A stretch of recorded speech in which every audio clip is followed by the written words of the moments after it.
Hi, for those of you who don't know me, my name is Michael Moore, registered investment advisor and president of Liberton Financial. I want to take some time to answer some 401k questions that you guys have been sending in to us here at Liberton. These are the most commonly asked questions, or the ones that I felt were the most relevant to the greatest number of people. Hopefully I can help you navigate your way towards retirement. So the first question we have is, should I invest in my company's 401k? There are options you have. You can invest in a 401k, you can do an IRA, or, if you want to run your own stock portfolio. The benefit to the 401k, obviously tax deferred savings. If your company offers a match, you're not going to find any better return, regardless of how many investment options you may get as an IRA. If your company is offering a 401k match to the contributions that you're putting in, it's next to impossible to find a greater return than that. Usually it's about a 25% match for a lot of companies, or sometimes greater. You're not going to find anyone giving you higher rate of return than 25% on your money. It's just not going to be out there. So 401k, if the company matches, is definitely your best option. A lot of people, you are asking about taking out a 401k loan. The downside, obviously, is you're taking money away from your own retirement to finance something. I can't tell you not to do it. If you're in a financial hardship and you have to get access to money, a 401k loan, the benefits are you're paying that interest back to yourself. That's the good news. The rate of the percentage that you're paying back is usually less than you'll be paying on a personal loan or a credit card. That goes to the bank. On a 401k loan, you're paying it back to yourself. Some things to keep in mind, though. If you do take a 401k loan out, let's say your loan payment is $100 a month. What you don't want to do is say, I used to contribute $100 to my 401k. Now I have a 401k loan, $100. I'm just going to pay back the loan and stop contributing.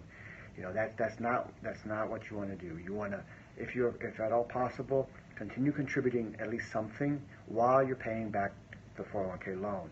Otherwise, what's going to happen is after 3 or 5 years, when the loan is repaid, you're 3 to 5 years behind on any contributions you should have been making had you not taken out a loan to begin with.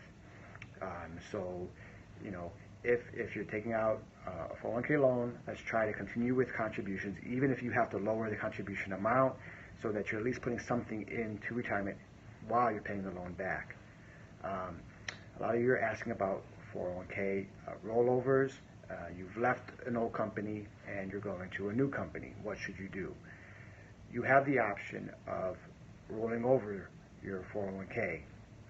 What you really don't want to do, though, is do a rollover where the old company will cut you a check and send it to you. What will happen is, you have 60 days to take that check and put it into another retirement account. In the meantime, what happens is your old company, by law, has to withhold 20% of your 401k and pay that as a down payment to the federal government for tax purposes. When you get that check and you're going to contribute it to an IRA or your new company's 401k, you have to make up that 20% that they're withholding on your behalf for taxes purposes. You have to make that up as a payment to the new account. Otherwise, you'll be hit with an early withdrawal penalty on top of the 20%. That's 10% as an early withdrawal penalty you'll have to pay to the government if you don't make up that 20% in that 60 days to the new account. Your best option is to do a direct transfer. The old company will cut a check to the new account. It's called a direct transfer. You never see a check. The 20% for tax purposes is not withheld. It's moved from your old account to the new account. That's by far the simplest way. No tax no tax knowledge, no tax, anything, none of that matters. The transfer happens between two custodians.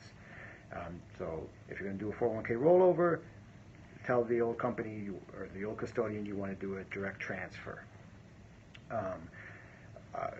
We're getting a lot of questions about when can I get access to my money from a 401k.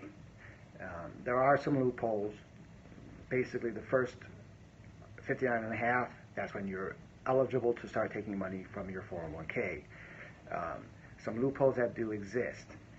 At 55 years old, you can qualify for a separation of service. At 55 years old, if you quit your job, get fired, whatever, you have access to your 401k money if you aren't going to work for the old employer anymore. It's called a separation from service. Another loophole, if you want to get access to your money before 59 and a half, you can do a substantially equal payment option. That the IRS has a sheet where they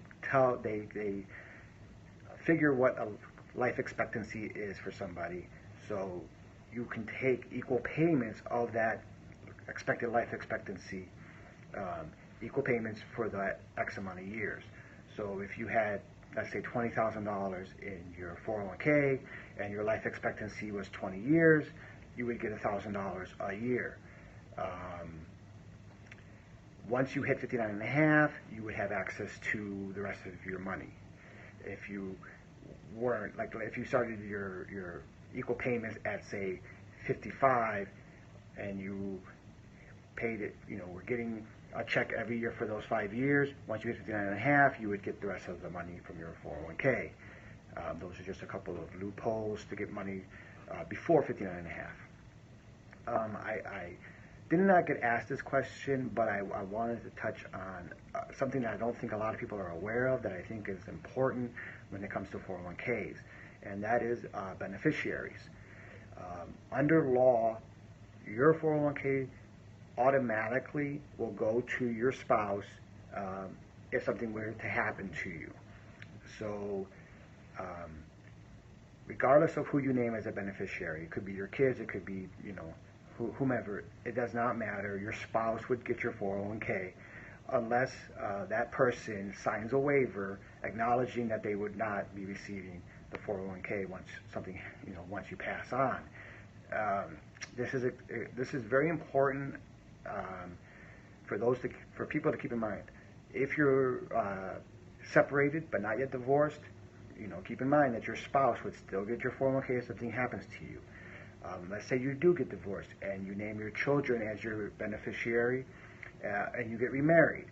Your new wife now becomes the person who would get that 401k should something happen to you if you do not get that person to sign a waiver. So again, just to keep in mind, beneficiary, regardless of what it says on your account, will go to your spouse unless they, in writing, acknowledge that they're waiving their right to claim the 401k. So those are some basic questions that we've been getting a lot here at Liberton. I just wanted to cover with you guys. If you have any other questions or if it's something outside of the 401k, you can contact myself, Michael Moore, at libertonfinancial.com. You can visit our website, libertonfinancial.com. I handle 401ks, IRAs, 529 plans if you're trying to put kids through school, individualized, tailor-made stock portfolios. There's no better way to supplement your income than to have a portfolio. And we're all trying to find ways to make more money or protect the money that we do have. And we would love to help you. I would love to help you at Liberton Financial. Thank you for watching, and I hope to hear from you soon.